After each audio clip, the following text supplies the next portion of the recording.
মরাল legitimacy শক্ত করার জন্য লোককে বুঝতে হবে যে তার মরাল এজেন্সিটা কোথায় আছে এবং কোথায় মরাল এজেন্সিটা চলে যাচ্ছে। যদি অন্য সম্প্রদায়কে এবং সংখ্যালঘুকে টার্গেট করতে হয় কোনো কারণে, তখন আর সেই মরাল এজেন্সি থাকছে না। মুসলমানরা নাকি দলে দলে এখানে এসে ঢুকে পড়ছে, তাহলে ভারত রাষ্ট্রের বিএসএফ রয়েছে, নিরাপত্তা রক্ষীরাও, তারা কি করছেন? এই ধরনের ফেক ন্যারেটিভ বাজারে চালিয়ে লোককে ব্রেইন ওয়াশ করে এবং তার মধ্যে নিষ্ক্রিয় থেকে অথবা অতি সক্রিয় হয়ে ওঠে রাজনৈতিক লাভালাভের হিসেবে একটা বিপজ্জনক পরিস্থিতি তৈরি করা হয়েছে। এবং সেটা দেখতে হবে হলিস্টিক্যালি, কোনো পার্শিয়াল সাইড নিয়ে যদি কেউ সেটা দেখার চেষ্টা করেন তাহলে নিরাপত্তাকে সুনিশ্চিত করা যাবে না। এই আওয়াজ তোলার জায়গাটা দুর্বল হয়ে যাচ্ছে ধর্মের নামে, এবং সেটা মধ্যবিত্ত সমাজের যারা বুদ্ধিজীবী আছেন, যারা যথেষ্ট বুদ্ধি রাখেন, তারা সবাই বুঝতে পারছেন। তাহলে তারা তাদের যে সামাজিক এবং ব্যক্তিগত জীবনে যে বিষাক্ত পরিবেশ একটা ধর্মীয় রাজনীতি এবং সংকীর্ণতার মধ্যে দিয়ে তৈরি হচ্ছে, তাকে জীবন জীবিকার ক্ষেত্রে তো তাকে সেটা ওভারকাম করে যেতেই হবে। তারা যদি যেতে না পারেন তাহলে তারা চিরতরে এখানে বসে রামের নামে স্লোগান দেবেন আর নেতাদের মন্ত্রীদের ছেলেমেয়েরা হার্ভার্ডে পড়তে যাবে। যে প্রত্যেক সম্প্রদায়ের যে নির্দিষ্ট একটা আইডেন্টিটি রয়েছে তাকে আমরা কি করে প্রিজার্ভ করতে পারি এবং সেটাকে আমরা কি করে একটা রেপ্রেজেন্টেশনের আওতায় নিয়ে আসতে পারি উচ্চতর শিক্ষা প্রতিষ্ঠানে, সেটা প্রথমে করতেই হবে। তার সাথে রাজনীতির মধ্যেও সেটাকে নানান জায়গায় আমাদের রাখতে হবে, দলের মধ্যে দলের বাইরে, যেখানে সিভিল সোসাইটি কাজ করছেন সেখানে বেশি করে যারা পিছিয়ে আছেন তাদেরকে সাথে নিয়ে আসতে হবে। এখন একটা ইনস্টিটিউশনাল প্রসেস চালিয়ে যদি ছাত্রদের মধ্যে একটা বিভাজন তৈরি করা যায়, সেই বিভাজনের ফাটল আরো অনেক উচ্চস্তর পর্যন্ত যাবে।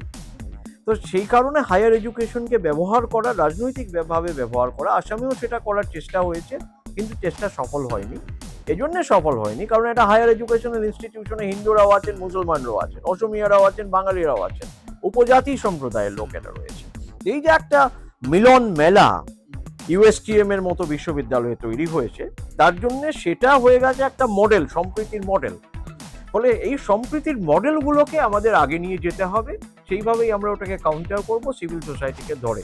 এই মুহূর্তে দেখা যাচ্ছে যে যারা ধর্মীয় সাম্প্রদায়িকতার রাজনীতি করছেন তারা বাঙালি জাতীয়তাবাদের সব থেকে বড় চ্যালেঞ্জ হয়ে দাঁড়িয়েছেন। আমি শত্রু বলবো না, তারা চ্যালেঞ্জ।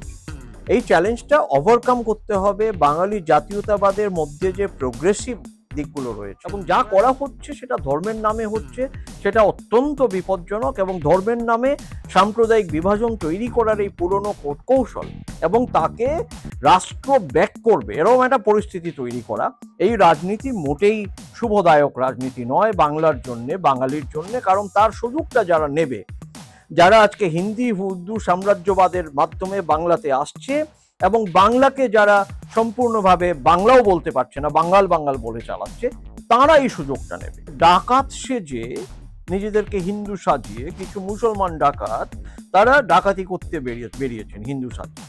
এই যে ব্যাপারগুলো বাংলাদেশে হচ্ছে, তার মধ্যে দিয়ে আমরা দেখতে পাচ্ছি যে একটা সাম্প্রদায়িক সুরসুরি সেখানে কাজ করছে এবং তারা যে কাজটা করছেন একটা বিশেষ রাজনৈতিক মোটিভ থেকে, সেই ব্যাপারটা একদম স্পষ্ট করে তুলে ধরতে হবে।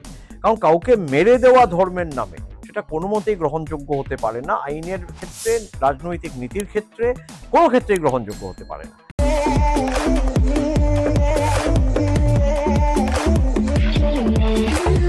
দর্শক, ওয়েলকাম টু ডিন বাংলা। আজকে আমাদের সঙ্গে আছেন ডক্টর প্রসেনজিৎ বিশ্বাস, যিনি নেহুতে ডিপার্টমেন্ট অফ ফিলোসফির হেড এবং রাজনৈতিক কমেন্টেটর, দার্শনিক। নিজের অন্য টাইপের পলিটিক্যাল চিন্তাধারা এবং ফিলোসফি আর একাডেমিয়া এবং কারেন্টলি যে রাজনীতি হচ্ছে সেটাকে মিশিয়ে কিভাবে তার একটা মাইক্রোকজম দেওয়া যায় উনি সেটা করেন এবং পলিটিক্যাল কমেন্টেটর। ওনাকে অনেক টিভি ডিবেটেও আমরা দেখেছি।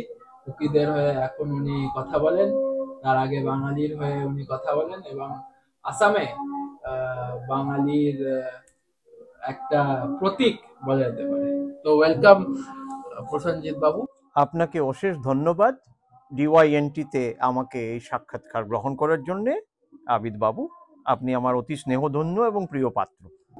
তো প্রথমেই যেহেতু আমরা বাঙালি ব্যাপারটা মানে এনগেজ করি, আর বেশ 5-6 বছর ধরে এটা নিয়ে আমরা আলাদাভাবে এনগেজ করছি, আর আমি আপনার সঙ্গে কাজও করেছি। তো এই যে পশ্চিমবঙ্গে যেভাবে বাঙালির মানসিকতাকে চেঞ্জ করে দেওয়া হচ্ছে, যে এই পলিসিটা এখন চলছে স্পেশালি বাংলাদেশকে কেন্দ্র করে, তার ব্যাপারে আপনি কি বলবেন? আমার মনে হচ্ছে যে বাংলাদেশকে কেন্দ্র করে যে ন্যারেটিভটা চালানো হচ্ছে তার মধ্যে অনেক ফাঁক ফোকর রয়েছে। আমরা দেখতে পেয়েছি যে উকিলকে হত্যা করা হয়েছে, তিনি একজন মুসলমান ছিলেন এবং ভালো আইনজ্ঞ ছিলেন। তাকে যারা হত্যা করেছেন তারা অন্য সম্প্রদায়ের ছিলেন। তো এই যে ব্যাপারটা, কালকে আমরা দেখেছি যে ডাকাত সেজে নিজেদেরকে হিন্দু সাজিয়ে কিছু মুসলমান ডাকাত তারা ডাকাতি করতে বেরিয়েছেন হিন্দু সাজিয়ে। এই যে ব্যাপারগুলো বাংলাদেশে হচ্ছে তার মধ্যে দিয়ে আমরা দেখতে পাচ্ছি যে একটা সাম্প্রদায়িক সুরসুরি সেখানে কাজ করছে, এবং সেটাকে ভিত্তি করে এটাকে যদি আমরা পশ্চিমবঙ্গে নিয়ে চলে আসি, যেখানে বাঙালি সম্প্রদায় হিসেবে বাঙালি হিন্দু এবং বাঙালি মুসলমানের মধ্যে একটা ব্যাপক ঐক্য রয়েছে, সাংস্কৃতিক ঐক্য রয়েছে, এবং সাংস্কৃতিকভাবে ধর্মকে বোঝা হচ্ছে, সেটা হচ্ছে বাংলার ঐতিহ্য।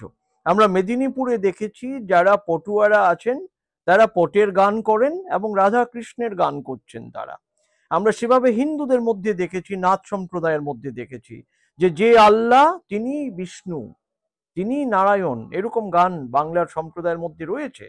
তো এই যে বাংলার যে একটা সাংস্কৃতিক ভাবে ধর্মের সাথে যে একটা বোঝাপড়া বাংলার মধ্যে রয়েছে, এবং সেটা বৃহত্তর বাংলাতেও রয়েছে, বাংলাদেশেও রয়েছে।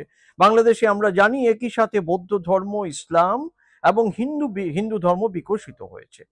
এই ঐতিহাসিক দিক থেকে বাদ দিয়ে এখন শুধু রাজনৈতিক কারণে যদি একটা মাইনরিটি কমিউনিটিকে, যে যেখানে মাইনরিটি, তাকে সেখানে টার্গেট হতে হচ্ছে, এবং টার্গেট করার ক্ষেত্রে মাইনরিটির ভেতরে মাইনরিটিকে খোঁজা হচ্ছে। বাংলাদেশের ক্ষেত্রে খোঁজা হচ্ছে হিন্দুদের মধ্যে যারা অন্তজ, যারা নিম্ন বর্গের, তাদেরকে খোঁজা হচ্ছে। হিন্দুদের মধ্যে যারা উচ্চ বর্ণের, যাদের কাছে চাকরি রয়েছে, যাদের কাছে অনেক টাকা রয়েছে, তারা যেন কম্প্যারেটিভলি অনেকটাই আক্রমণের বাইরে। তো আমরা দেখতে পাচ্ছি একটা এলিট লেড এক ধরনের আক্রমণ এবং আক্রান্ত ব্যাপারটা হচ্ছে, এবং তাতে টার্গেট হচ্ছেন সংখ্যালঘু, এবং সংখ্যালঘুর ভেতরে থাকা যারা সংখ্যালঘু তারা। পশ্চিমবঙ্গের ক্ষেত্রে আমরা দেখতে পাচ্ছি মুসলমানদের মধ্যে যারা অন্তজ, যারা নমশূদ্র হিন্দুদের সমান সমান, যারা যারা অনেকটাই মানে অনেক নিচু পর্যায়ের, এবং যারা কৃষক, যারা যারা গ্রামে আছেন, তাদের উপরে আক্রমণটা হচ্ছে। তাদের ছোট ছোট ধর্মীয় প্রতিষ্ঠানকে কেন্দ্র করে একটা উত্তেজনা ছড়ানো হচ্ছে, একটা ফলস ন্যারেটিভ ছড়ানো হচ্ছে। সন্দেশখালিতে আমরা দেখেছি, নানান জায়গায় বাংলাতে বিভিন্ন জায়গায় একটি বিশেষ চক্র তৎপর হয়ে উঠেছে, এবং যা করা হচ্ছে সেটা ধর্মের নামে হচ্ছে, সেটা অত্যন্ত বিপজ্জনক। এবং ধর্মের নামে সাম্প্রদায়িক বিভাজন তৈরি করার এই পুরনো কৌশল, এবং তাকে রাষ্ট্র ব্যাক করবে এরকম একটা পরিস্থিতি তৈরি করা, এই রাজনীতি মোটেই শুভদায়ক রাজনীতি নয় বাংলার জন্য, বাঙালির জন্য। কারণ তার সুযোগটা যারা নেবে, যারা আজকে হিন্দি উর্দু সাম্রাজ্যবাদের মাধ্যমে বাংলাতে আসছে, এবং বাংলাকে যারা সম্পূর্ণভাবে বাংলাও বলতে পারছে না, বাঙাল বাঙাল বলে চালাচ্ছে, তারা এই সুযোগটা নেবে। এই বিষয়ে আমাদের সতর্ক থাকতে হবে। আপনি একটা কথা বলছেন যে রাষ্ট্র ব্যাংক, তো এই মানে ইস্টার্ন ইন্ডিয়া বাংলাদেশের রাজনীতি দেখি, তো এখানে রাষ্ট্র তো রোল প্লে করবেই, কিন্তু এই যে একটা এক্সট্রা স্টেট হিন্দুত্ব এলিমেন্ট ঢুকিয়ে দিয়েছে, স্পেশালি এই ইস্ট ইন্ডিয়া, নর্থ ইস্টে, আসামে, তারপরে বাংলাদেশেও সেম এলিমেন্ট। বাংলাদেশেও এখন আরএসএস অ্যাক্টিভ, এবং আওয়ামীর হয়ে অনেক কাজও করেছে। এখন ওখানে তারা কি করছে, তারপরে চিন্ময় দাসের লয়ার এখানে চলে এসছেন, দিয়ে এখানে উস্কানিমূলক বক্তব্য দিচ্ছে। তো কোথাও কি মনে হচ্ছে যে মানে দুই দেশের মেজরিটেরিয়ান যারা, তারা চায় যে দুই দেশের মাইনরিটি একটু কাটা খাক, তাহলে তাদের রাজনীতি এগোবে? কারণ চিন্ময় দাসের লয়ার যে এখানে আসছে, নিশ্চয়ই ইউনিট সরকার পারমিশন দিয়েছে, তাদের নিশ্চয় ক্যালকুলেশন আছে। আর এই যে মোদী সরকার তাকে দিচ্ছে, আর আমাদের মমতা ব্যানার্জিও যে কিছু বলছে না, কোথাও মনে হচ্ছে যে সবাই একটা আমার মিশে মানে একাকার হয়ে গেছে এবং কিছু একটা আমার চাই যে হোক। এখানে প্রশ্নটা হচ্ছে যে বাংলাদেশের ঘটনাকে আমরা পশ্চিমবঙ্গের রাজনীতিতে নিয়ে আসতে পারি না, পশ্চিমবঙ্গের রাজনীতিকে আমরা বাংলাদেশে এক্সট্রাপোলেট করতে পারি না। কিন্তু যেটা হচ্ছে সেটা হচ্ছে যে এক ধরনের একটা ব্যাপক ইনসিকিউরিটি, এক ধরনের একটা বিপজ্জনক অবস্থা দুদেশের মাইনরিটির মধ্যে তৈরি করা হচ্ছে। আগে যেটা আমি বলেছি, নমশূদ্রদের মধ্যে একরকম, মুসলমানদের মধ্যে অন্তজ বর্গদের মধ্যে একরকম, দলিত সম্প্রদায়ের মধ্যে একরকম করে তাদেরকে একটা বিপদের মধ্যে, একটা ত্রাসের মধ্যে, এটা সাইকোলজিক্যাল একটা ত্রাস, একটা মেন্টাল ট্রমা তাদের মধ্যে তৈরি করা হয়েছে যে ওপারে যা হচ্ছে সেটা এপারেও হতে পারে। এই যে ট্রমাটাকে নিয়ে আসার যে ব্যাপারটা এবং সেটাকে রাজনীতির মধ্যে দিয়ে নিয়ে আসা হচ্ছে এবং তার সাথে জড়িয়ে যাচ্ছে যে সিকিউরিটি অ্যারেঞ্জমেন্ট যে স্টেটের রয়েছে, স্টেটের সিকিউরিটি এজেন্সিস গুলো কেন তার সাথে জড়িয়ে যাচ্ছে, তারা তো কিছু সিকিউর করতে পারছেন না, ইনসিকিউরিটি বেড়ে যাচ্ছে। আবার security organs of the state যারা রাষ্ট্রের নিরাপত্তার ব্যবস্থা করবেন, তারা এই অনিরাপদ যে পরিস্থিতি তার মধ্যে কেন তারা পড়ে যাচ্ছেন সেখান থেকে তাদেরকে সরে আসতে হবে। ফলে নিরাপত্তা এজেন্সি এবং অনিরাপত্তা রাজনীতির মধ্যে একটা দূরত্ব তৈরি করা দরকার আছে। দুটো যেন মিলেমিশে একাকার হয়ে গেছে। এই মিলেমিশে একাকার হয়ে যাওয়ার মধ্যে যারা সরকারে রয়েছেন তাদের একটা নিষ্ক্রিয় এবং সক্রিয়, অথবা কখনো অতি নিষ্ক্রিয় কখনো অতি সক্রিয় একটা ভূমিকা রয়েছে। কখনো দেখা যাচ্ছে তারা নিষ্ক্রিয়ভাবে ওটার দিকে তাকিয়ে আছেন, কারণ তার রাজনৈতিক হিসেব নিকেশ তারা করে উঠতে পারছেন না। যারা এটা নিয়ে রাজনৈতিক হিসেব নিকেশ করছেন তারা আবার বিষয়টাকে কেন্দ্র করে ভোটের বাজার কি করে গরম করা যায়। 2026-এ বিধানসভা নির্বাচন আসছে, বিধানসভা নির্বাচনে তাকে কতখানি কেস করা যেতে পারে, তার জন্য সেটাকে ধর্মীয় সাম্প্রদায়িকতার মোড়কে তারা সেটাকে উপস্থাপন করছেন এবং বলে দিচ্ছেন যে বাংলাদেশে যেন হিন্দুরা সর্বত্রই নির্যাতিত হচ্ছে, যদিও ঘটনা সেরকম কিছু নয়। সেরকম ভাবে তারা এখানে বলার চেষ্টা করছেন যে মুসলমানরা নাকি দলে দলে এখানে এসে ঢুকে পড়ছে, তাহলে ভারত রাষ্ট্রের বিএসএফ রয়েছে, নিরাপত্তা রক্ষীরাও, তারা কি করছেন? এই ধরনের ফেক ন্যারেটিভ বাজারে চালিয়ে লোককে ব্রেইন ওয়াশ করে এবং তার মধ্যে নিষ্ক্রিয় থেকে অথবা অতি সক্রিয় হয়ে ওঠে রাজনৈতিক লাভালাভের হিসেবে একটা বিপজ্জনক পরিস্থিতি তৈরি করা হয়েছে। এবং সেটা দেখতে হবে হলিস্টিক্যালি, কোনো পার্শিয়াল সাইড নিয়ে যদি কেউ সেটা দেখার চেষ্টা করেন তাহলে নিরাপত্তাকে সুনিশ্চিত করা যাবে না। জনসাধারণের নিরাপত্তা, বর্ডারের নিরাপত্তা, জীবন জীবিকার নিরাপত্তা এবং মানুষের মধ্যে যে সাইকোলজিক্যাল নিরাপত্তা সেটাকে নষ্ট করে দেওয়া হচ্ছে পশ্চিমবঙ্গে। আপনি এই জীবন জীবিকার নিরাপত্তার কথা বলছেন, এই জিনিসটা আসামে অন্যভাবে মানে ম্যানুফ্যাকচার করা হচ্ছে, যেখানে স্পেসিফিক্যালি আসামের চিফ মিনিস্টার একটা পার্টিকুলার ইউনিভার্সিটিকে টার্গেট করছে, যেটা আবার আসামেরও না, মেঘালয় ইউনিভার্সিটি, ইউটিএসএম, ইউএসটিএম। এবং সেখান থেকে বলে দিচ্ছে যে এখান থেকে কেউ যদি পড়াশোনা করে বেড়ায় তাকে চাকরি দেবে না, এই করবে না ওই করবে না। আসামের বাইরে কেউ যদি পড়াশোনা করে তাহলে তাকে যে এডুকেশনাল গুডিজ গুলো হয় ওগুলো দেবে না। তো এই যে মেরুকরণের রাজনীতি এবং একটা সার্টেন ক্লিভেজ যেটা এক্সিস্ট করতো আগে সিকিউরিটি অ্যাপারেটাস এবং পলিটিক্সের মাঝখানে, যেটা এখন মিশে যাচ্ছে। আর এখানে আমাদের এনআইএ ও রোল প্লে করছে। আমরা দেখছি কাশ্মীরে যে মডেলটা ইউজ করা হচ্ছে সেখানে এনআইএ চাইছে যে মণিপুরে ইউজ করা হোক, যে কুকিজ ওদের অপ্রেস করা হোক। তারপরে এখানে মাইনরিটি বেঙ্গলি মুসলিমদেরকে টার্গেট করা হচ্ছে। তো এই যে মানে এক্সটার্নাল ইন্টারনাল ব্যাপার আর কিছু নেই।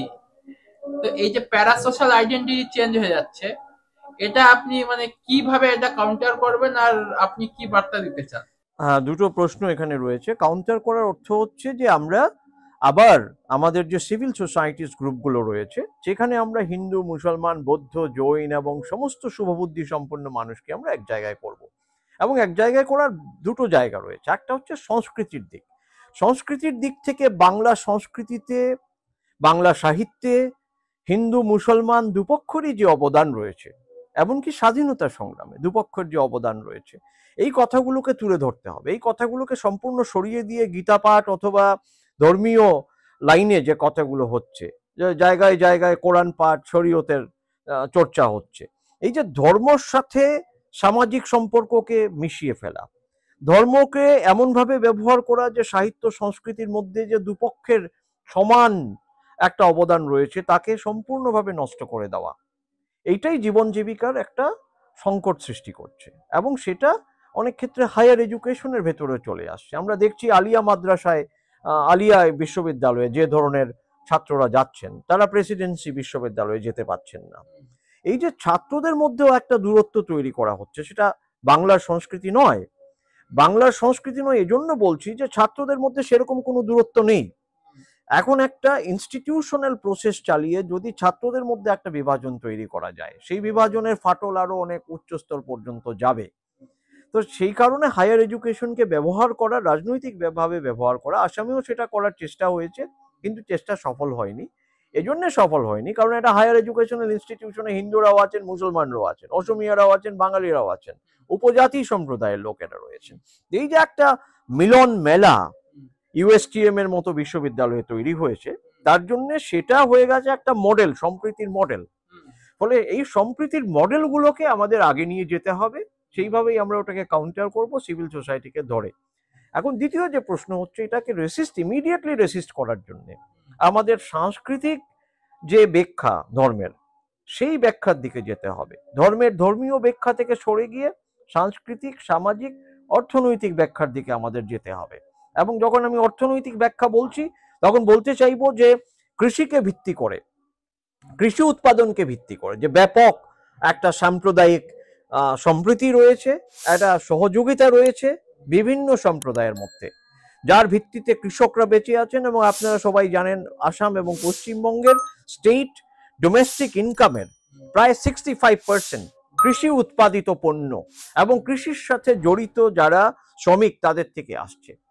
তো সেরকম একটা অবস্থায় আমরা দেখতে পাচ্ছি যে অর্থনৈতিকভাবে কোনো ধরনের বিভাজন এখানে কাজ করছে না। কিন্তু এখানেও তো আসামের মুখ্যমন্ত্রী বলছে যে মিয়ারা বেশি বেশি করে ভেজিটেবল চাষ করে এবং তারা ওটাকে কবজা করে নিয়েছে, তাই ওদের থেকে সবজি কিনবে না, ওদের থেকে এই কিনবে না। এই আর আরেকটা কথা আপনি বললেন যে এই মার্জিনালাইজড ইউনিভার্সিটি থেকে প্রিমিয়াম মেইনস্ট্রিম ইউনিভার্সিটি যেতে পারছে না। আসামে মডেলটা নতুন, কিন্তু পশ্চিমবঙ্গে আমরা দেখেছি ভালো কোয়ালিটি স্টুডেন্ট যারা ধর এসসি এসটি ওবিসি, যারা ওয়েস্ট বেঙ্গল স্টেট একাডেমিতে ঢুকতে পারছে না, কিন্তু বাইরে আউটসাইড ইন্ডিয়া বলুন বা ইন্ডিয়াতেও বলুন, জেএনইউ বা হায়দ্রাবাদ সেন্ট্রাল ইউনিভার্সিটি সব জায়গায় চান্স পেয়ে যাচ্ছে।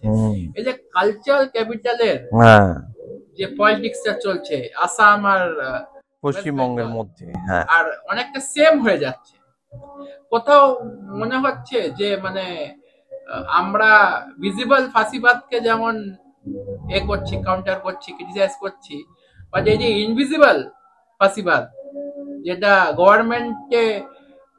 গভর্নমেন্টকে আরো এথনিক করে দিচ্ছে, এইটাকে মানে মধ্যবিত্ত কিভাবে কাউন্টার করবেন, স্পেশালি যেই মেজরিটেরিয়ান মধ্যবিত্ত, তারা কবে এটাকে অ্যাকনলেজ করবে? কারণ এখানে অ্যাকনলেজমেন্টের একটা ইস্যু আছে। একদম একদম ঠিক বলেছো আবিদ, যে এটাকে স্বীকার করতে হবে যে মধ্যবিত্ত মানুষের জীবন জীবিকাতে সংকট তৈরি হচ্ছে। এবং মধ্যবিত্ত ঘরের ছেলেমেয়েরা উচ্চশিক্ষা প্রতিষ্ঠানে যদি ফ্রিলি মুভ করতে পারছে না, তাদের যদি ভার্টিক্যাল মোবিলিটি হচ্ছে না এবং সেটা বন্ধ হয়ে যাচ্ছে নানা কারণে, যেহেতু উচ্চশিক্ষার প্রতিষ্ঠানগুলো আজকে সুযোগ তৈরি করতে পারছে না, না তৈরি করতে পারছে কর্মসংস্থানের সুযোগ, না তৈরি করতে পারছে উচ্চতর শিক্ষা এবং গবেষণার সুযোগ।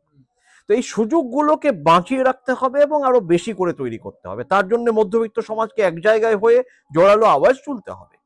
এই আওয়াজ তোলার জায়গাটা দুর্বল হয়ে যাচ্ছে ধর্মের নামে, এবং সেটা মধ্যবিত্ত সমাজের যারা বুদ্ধিজীবী আছেন, যারা যথেষ্ট বুদ্ধি রাখেন, তারা সবাই বুঝতে পারছেন।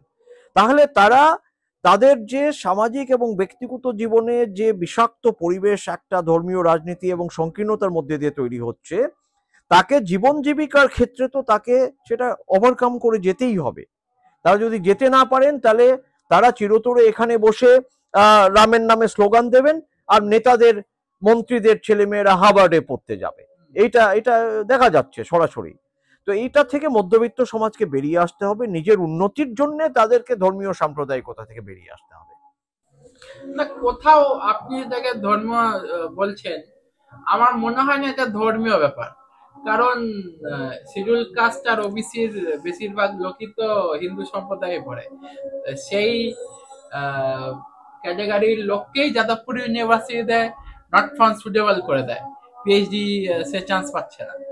আর কিভাবে মানে এসসি এসটি সিট গুলোকে জেনারেলাইজ করে দেওয়া হয়, দিয়ে এখন যেটা আগে প্রায় অলমোস্ট 50-60 ইয়ার্স ধরে যেটা শিডিউল কাস্ট এবং শিডিউল ট্রাইব ফেস করতো, সেটা এখন ওবিসি হিন্দু আর ওবিসি মুসলমানরা পশ্চিমবঙ্গে ফেস করছে।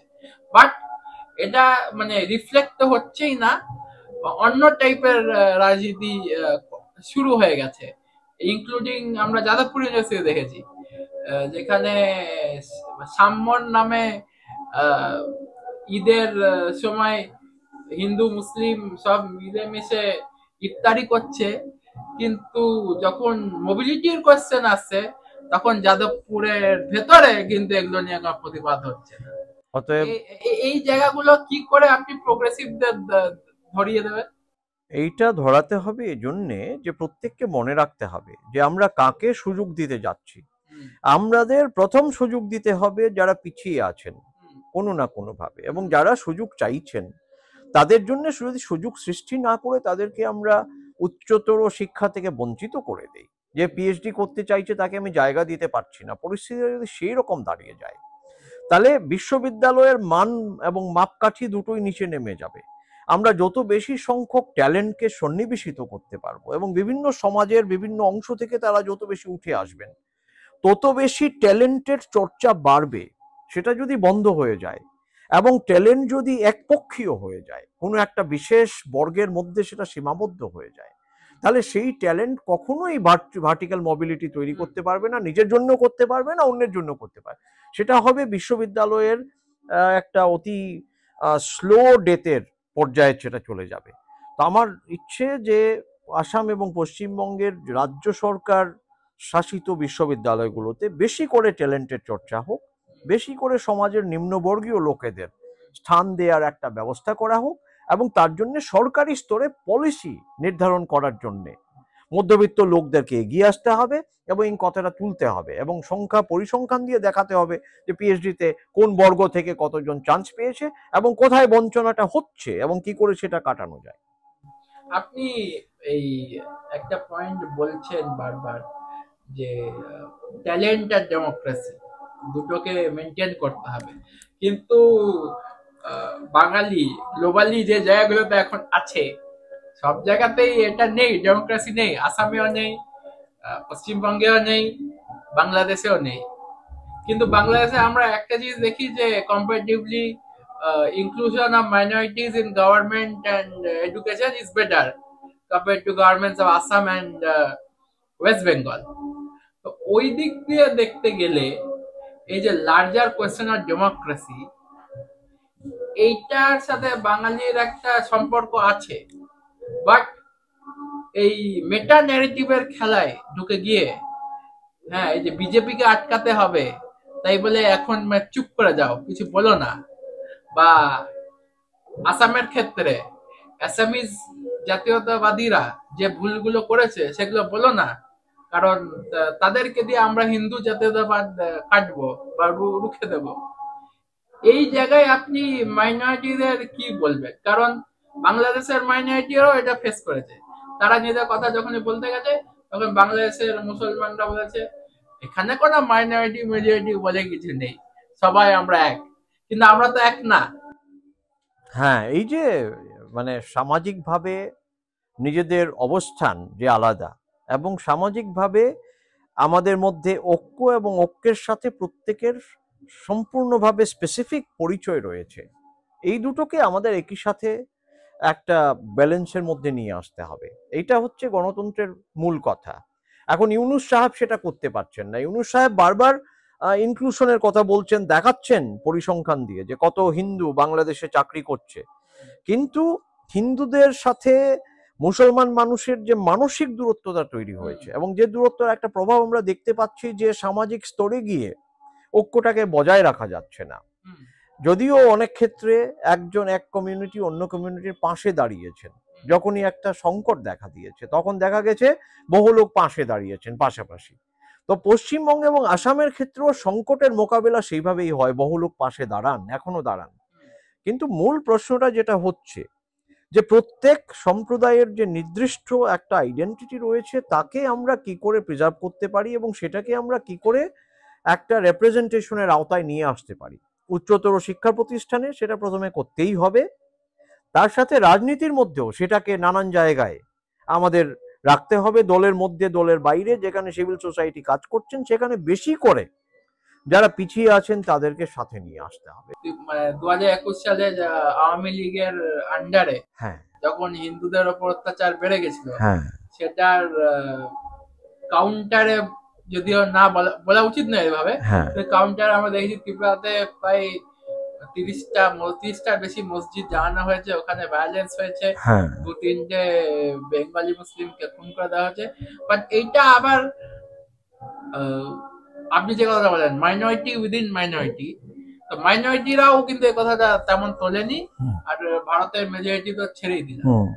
তো মানে তাহলে এই মার্জিনালাইজড উইদিন দ্য মাইনরিটি এদের ভয়েসটা কি করে আসবে কি? এইটা যে ঘটনাগুলো ঘটেছে তার সম্পূর্ণ একটা চিত্রায়ন এবং তার যে ব্যাখ্যা সেটা তুলে ধরতে হবে বারবার পাবলিক ডোমেইনের মধ্যে। তাতে লোকেরা সেন্সিটাইজড হবেন, যারা এটাকে ব্রাশেসাইড করার চেষ্টা করছেন তারা যে কাজটা করছেন একটা বিশেষ রাজনৈতিক মোটিভ থেকে, সেই ব্যাপারটা একদম স্পষ্ট করে তুলে ধরতে হবে।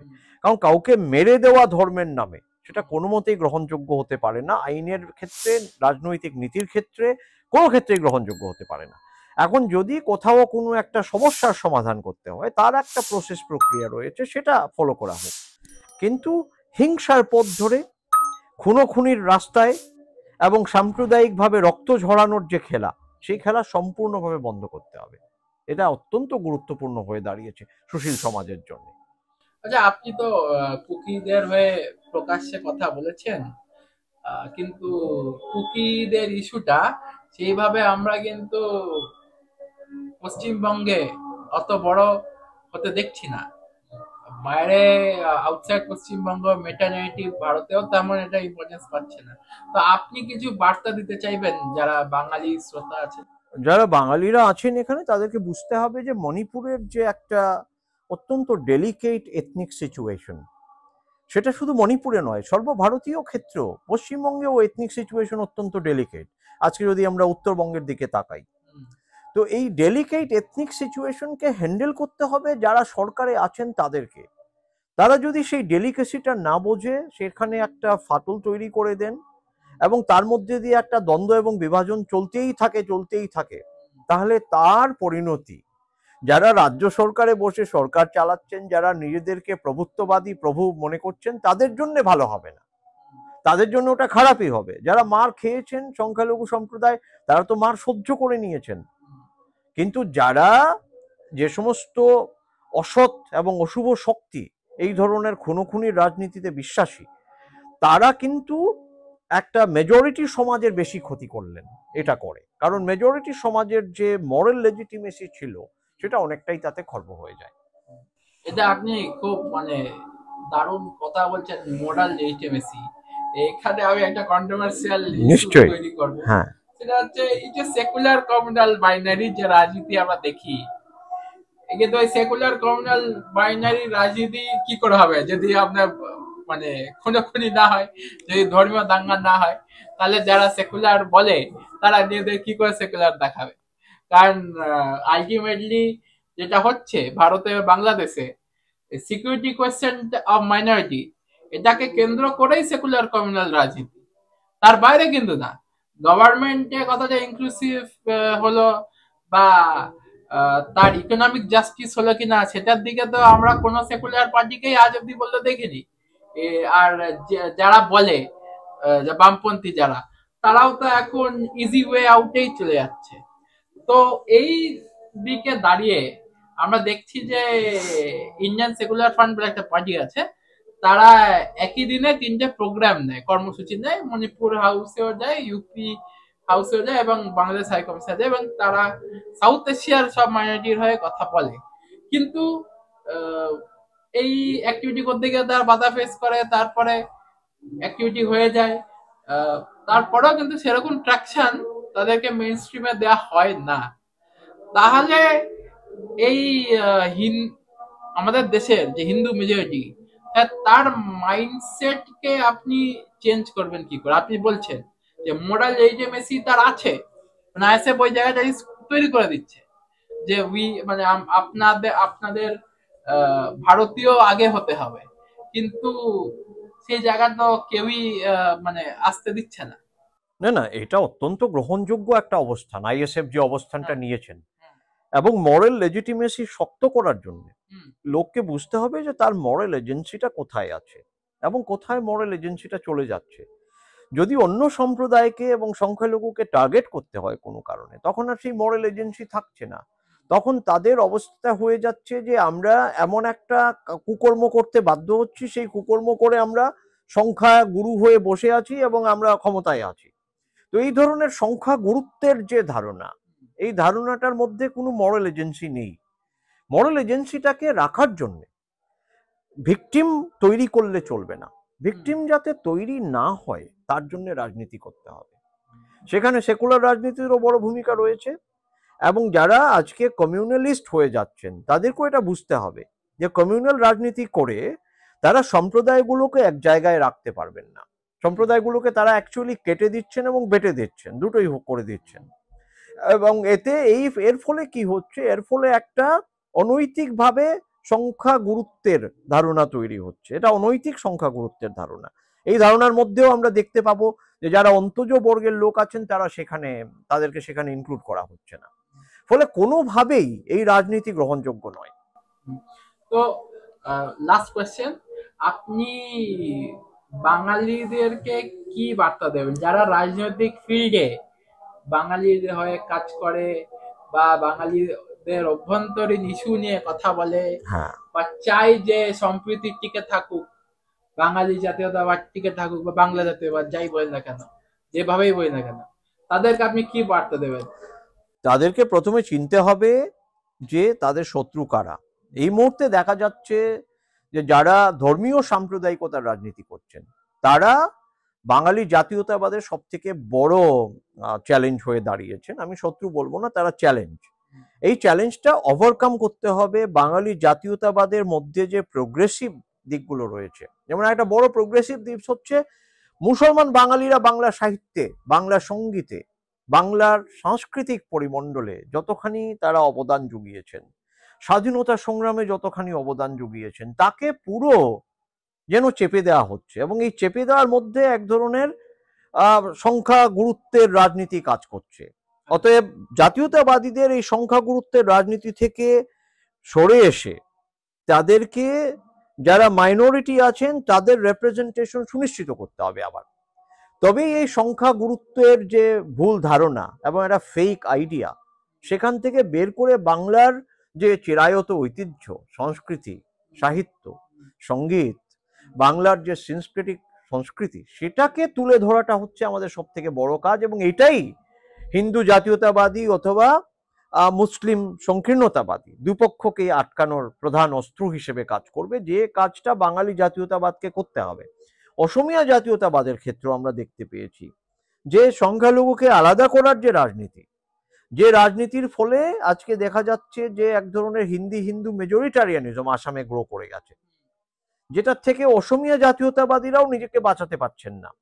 ফলে তাদের জাতীয়তাবাদের একটা বিকল্প রাস্তা তৈরি করতে হবে, এবং সেখানে মাইনরিটিদের সাথে নিয়ে কি করে একটা বড় জাতীয়তাবাদী প্ল্যাটফর্ম তৈরি করা যায়, যেখানে প্রত্যেকেই তাদের জাতীয়তাবাদের প্রোগ্রেসিভ দিকগুলোকে তুলে ধরবেন।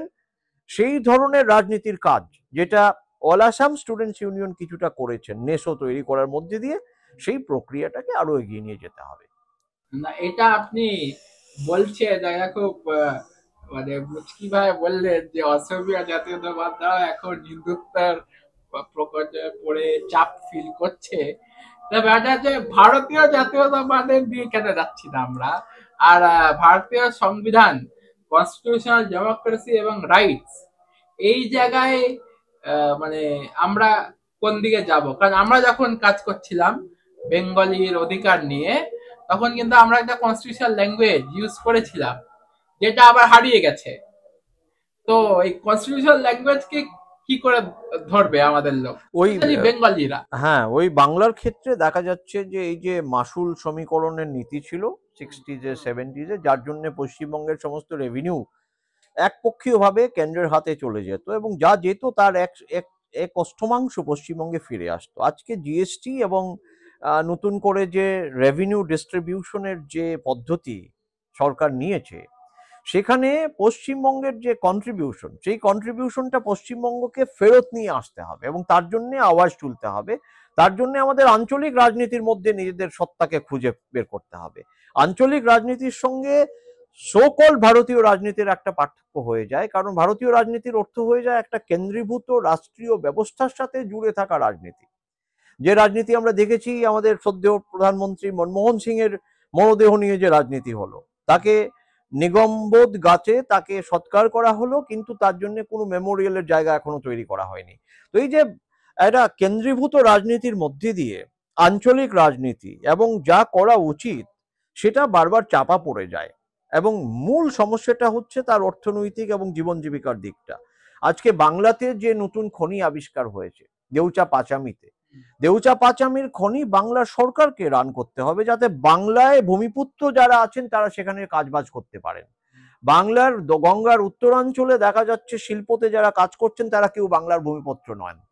বাংলার ভূমিপুত্র বলতে বাংলাতে জন্ম নেওয়া, বাংলায় কথা বলতে পারা এবং তার সাথে যারা দীর্ঘদিন থেকে বাংলায় এসে বাংলা সংস্কৃতি ভাষাকে যারা গ্রহণ করে নিয়েছেন তাদের কথা। এই সবাইকে আমাদের চাকরি বাকরির ক্ষেত্রে অগ্রাধিকার দিতে হবে। দেখা যাচ্ছে যে একটা ছিন্নমূল মাইগ্রেন্ট এবং এদের সাথে জুড়ে অনেক ধরনের ক্রিমিনাল অ্যাক্টিভিটিসের একটা গ্যাং বাংলার সমস্ত শিল্পাঞ্চলে, বাংলার সমস্ত জীবন জীবিকার ক্ষেত্রে, এমনকি ইউনিভার্সিটির ভেতরে তারা শেকড় গজিয়ে রেখেছিলেন। সেই শেকড়গুলোকে বাঙালি জাতীয়তাবাদীরা একটা একটা করে চিনতে পাচ্ছেন এবং তারা সেখানে যেটা নৈতিক ব্যবস্থা নেওয়া দরকার সেই ধরনের ব্যবস্থার দিকে তারা যাচ্ছেন। তারা এখনো কোনো সংগঠিত ভায়োলেন্সের দিকে যাননি, সেটা অত্যন্ত মঙ্গলের কথা। তাতে বাংলার সমাজে আরো বেশি ডিভিশন তৈরি হতে পারত। এই ডিভিশন থেকে বেঁচে তারা কথাগুলোকে তুলতে সক্ষম হয়েছেন। এটা বাংলা জাতীয়তাবাদের গত 5 বছরের সব থেকে বড় সাফল্য। আচ্ছা, দেউচা পাচামি নিয়ে যে কথা বললেন, বাট দেউচা পাচামির যারা অ্যাকচুয়াল বাসিন্দা, আদিবাসীরা, তারা তো চাইছে না যে তাদের জল জঙ্গল জমিনকে আবার কর্পোরেটের হাতে তুলে দেওয়া হোক। এবং এখানে ব্যাপারটা পুরোপুরি স্টেট গভর্নমেন্টের নোংরা রাজনীতি আমরা দেখতে পেয়েছি অলরেডি। তাই জন্যই কি মনে হয় যেহেতু বিজেপি এদেরকে অপ্রেস করছে না, স্টেট গভর্নমেন্ট অপ্রেস করছে, তাই বাংলার মানুষ এদের কথাটা না বলে ইন আ ওয়ে নিজের মানে স্টেটের আদিবাসী মানুষেরই রাইটস কে নিভিয়ে দিচ্ছে? না, সেখানে একটা অত্যন্ত, যেখানে আমরা বলছি ইনফর্মড এথিক্যাল কনসেন্টের কথা, ইনফর্মড কনসেন্ট তাদের কাছ থেকে আদায় করতে হবে এবং দেউচা পাচামির পরিবেশ রক্ষা করে কি করে দেউচা পাচামিরতে পাওয়া কয়লাকে আমরা বাংলার উন্নয়নের জন্য ব্যবহার করতে পারি। বাংলাতে বাজার অর্থনীতিকে আরো সুদৃঢ় করা, একটা সমাজতান্ত্রিক মানসিকতা নিয়ে সুদৃঢ় করা, যেখানে ভূমিপুত্রদের ব্যাপক ভূমিকা থাকবে, অভূমিপুত্রদের জন্য সেটা তুলে দেওয়া, কর্পোরেটের হাতে তুলে দেওয়া, ইনভেস্টমেন্টের নামে যাদের ফান্ডামেন্টাল রাইটস যা আমাদের সংবিধান দিয়েছে সেগুলো নষ্ট করে দেওয়া, এটা একটা আঞ্চলিক শক্তির জন্য কোনো মতেই ভালো হতে পারে না। আমি আদানির কথা এখানে দেখতে পাচ্ছি না আদানির খুব একটা বড় ভূমিকা, কারণ না, কিন্তু এই আদানি যেভাবে বাংলার অনেক অ্যাসেট, পশ্চিম বাংলা অনেক অ্যাসেট কবজা করে নিয়েছে, বাংলাদেশে অনেক কিছু করছে। বাংলায় কতটা করেছে আমার সন্দেহ আছে, বাংলাদেশে হয়তো বা আছে, বাংলায় করতে পারেননি তারা। তার কারণ হচ্ছে কন্ট্রোভার্সি কিন্তু তৈরি হচ্ছে। কন্ট্রোভার্সি ছিল যে এই যে একটা ফারাক্কাতে আপনার হ্যাঁ অর্কা মানে অর্কাডকে নিয়ে সমস্যা ছিল। তো মানে আপনি যে কথাটা বলছেন সেই জায়গাটা কাউন্টার করার যে একটা এন্টারপ্রেনিউর ক্লাস লাগবে বাঙালির, সেই জায়গাটাও তো আমরা পশ্চিমবঙ্গের বাঙালির মধ্যে দেখছি না। না তো এন্টারপ্রেনিউর ক্লাস তো সরকারের মদতে কাজ করবে, হ্যাঁ, সরকার but সেখানে মদত দিতে আমি পারছে আমি না। একটু হ্যাঁ কোশ্চেনে হ্যাঁ হ্যাঁ ডিটেইলে বলি। হ্যাঁ হ্যাঁ মানে বাঙালির মধ্যে যে একটা সত্তা ছিল টুয়ার্ডস ইটস পিপল, সেই জিনিসটা অনেকটা পশ্চিমবঙ্গে নেই। আসামে কিছু জায়গা আছে, বাংলাদেশে কিছুটা আছে, কিন্তু পশ্চিমবঙ্গের যে বাঙালি যারা এডুকেটেড, সেই irrespective of caste and religion, তারা এন্টারপ্রেনারশিপের দিকে যায় না। দে আর মাচ মোর ইনটু চাকরি বাকরি। তো আপনি এটা বলছেন, তো আপনি মানে কি করে আটকাবেন? কারণ আমাদের স্টেটও তো ইজ নট রিয়েলি, পশ্চিমবঙ্গের state not really interested in creating Bengali class of businessman. এখানে একটা বড় নালে গ্যাপ রয়ে যাবে যদি আমরা বাঙালি বিজনেস ক্লাস তৈরি করতে না পারি। এবং এটা তৈরি করার জন্য নিচুতলা থেকে কাজটা করতে হবে, উপরতলা থেকে করলে হবে না। নিচুতলা থেকে যারা নতুন প্রজন্ম, যাদের মধ্যে অনেক স্কিল আছে, সেই স্কিলগুলোকে শার্পেন করতে হবে এবং আইডেন্টিফাই করতে হবে কাদের মধ্যে সেই স্কিলটা আছে। এবং যে বড় বড় সামিট করে ইনভেস্টমেন্টগুলো আনা হচ্ছে বাইরে থেকে, ঠিক আছে, কিন্তু ইনভেস্টমেন্ট আনার পরে তার কর্তৃত্ব নিজের কাছে রাখতে হবে, কর্পোরেশন চালানোর দায়িত্ব সরকারের কাছে রাখতে হবে এবং ভূমিপুত্রদের সেখানে তাদেরকে সুযোগ দিতে হবে, তাদের স্কিল এনহান্স করতে হবে, তাদেরকে অভিজ্ঞতা সঞ্চয় করতে দিতে হবে, এমনভাবে দিতে হবে যে তারা নিজেরা গিয়ে সেই বিজনেসটাকে আরো বাজার অর্থনীতির দিকে নিয়ে যেতে পারেন। এই যে একটা মাল্টিপ্লায়ার এফেক্ট তৈরি করতে হবে বাংলার অর্থনীতিতে, সেটা করার জন্য যা যা করা দরকার, একটা হচ্ছে যে ব্যাংকগুলোর থেকে ক্রেডিট যাতে বাংলার এন্টারপ্রেনিউরিয়াল ইউথ ক্লাসকে দেওয়া যায়, তার জন্য সরকারকে নেগোশিয়েট করতে হবে। এবং বাংলাতে প্রচুর টাকা আছে কিন্তু বাঙালির কাছে নেই, তার কারণ হচ্ছে সরকার সেই টাকা বাঙালির হাতে তুলে দিতে পারছেন না। এইটাও চাইছেও না, পারছেন না, চাওয়ার প্রশ্নটা তার পরে আসবে। ঠিক আছে, এইটা নিয়ে পরবর্তীকালে আমরা ডিসকাস করব। তো দর্শক, আপনি যে আপনারা যা শুনলেন, তা যদি আপনার ভালো লাগে তো please like, share and subscribe. আর যদি খারাপ লাগে প্রসেনজিৎ বাবু এবং আমার কথাবার্তা, নিশ্চয়ই কমেন্ট করবেন। থ্যাংক ইউ ফর ওয়াচিং ডিন্ট বাংলা। আর আপনি আমাদের অ্যাপেও যেতে পারেন এবং আমাদের অ্যাপে আমরা অনেক কিছু চর্চা করি এবং রিয়েল টাইম যেটা আপনি সেই অ্যাপে পেয়ে যাবেন। থ্যাংক ইউ ফর ওয়াচিং ডিন্ট Bangla, democratize your nation today.